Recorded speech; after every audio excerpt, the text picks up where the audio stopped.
Chris, attempt number 2 here on the UFC debut. Just, I mean, can you walk us back a few weeks? Please don't jinx me. No, yeah.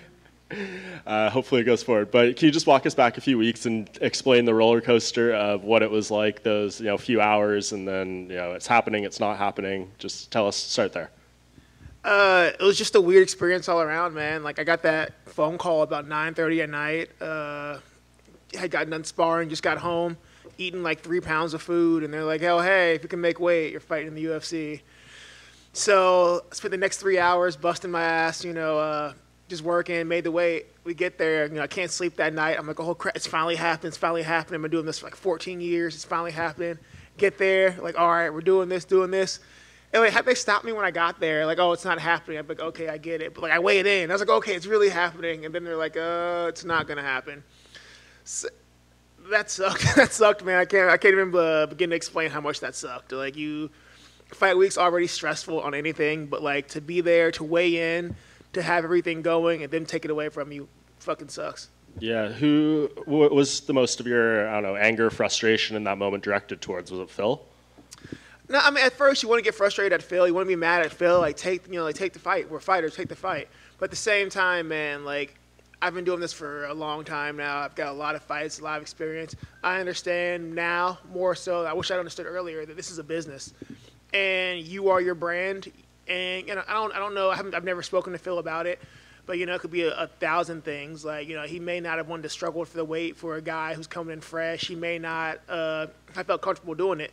I'm not even gonna be mad, man, because at the end of the day, if I go out there and say he gets fucked up, he lost money. That's his brand that's taking a hit. So you're just frustrated you don't get the chance, but like, I'm not gonna hold it against Phil. Everybody's got, look out for you. Number one is the rule for this game.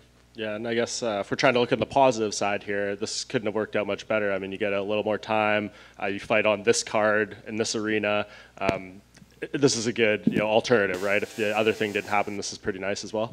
I laugh, man. I'm like, either everybody's like, "Oh, he pushed out." I'm like, dude, Phil may be a mad scientist. He may be a genius. Like, we're at Madison Square Garden now. I'm like, I don't know if he had an inkling, but way to go, Phil Hawes. Like, I'm not mad at the guy. This worked out really well. So if he fell into it, cool. If he planned this, that man is a genius, and I have made a terrible miscalculation. And last thing for me, I mean, what's kind of the goal here for this UFC run? I feel like you probably think this is icing on the cake, considering some of the earlier stuff that's happened in your career. To be here, maybe you didn't ever imagine it would happen. So now that you are in the UFC, what do you want to accomplish? Had you asked me that like 6 years ago, you have a vastly different answer. But I'm 34 now, man. Like, luckily for me, I haven't taken too much damage in this sport. I'm still pretty healthy. I'm not walking around with like a bunch of knee surgeries and stuff. But I look in the mirror every day. I see a little bit more gray hair. I see a couple more scars adding on to my face. I'm just like, I'm not going to have this 10-year UFC run that I dreamed of when I started, but that's fine. Like, right now, I'm just here to do cool shit and get a lot of money. Right here.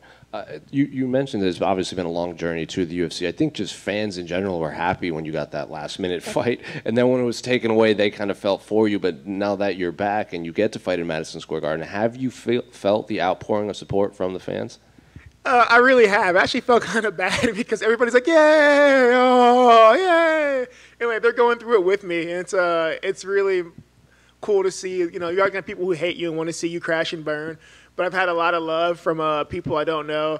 Apparently, I have a lot of fans in like Turkey and England, which has been a huge outpouring. So like, thank you guys, like, much appreciated. But there's been a lot of people who've kind of watched me on this roller coaster, and I've definitely had a roller coaster of a journey so far. And there's a lot of people. It's weird. They're like, win, lose, or draw, man. I'm just glad to see you do it finally because like you've been hitting that wall for a long time. So it's been really cool to have that support. Who wants to see you crash and burn?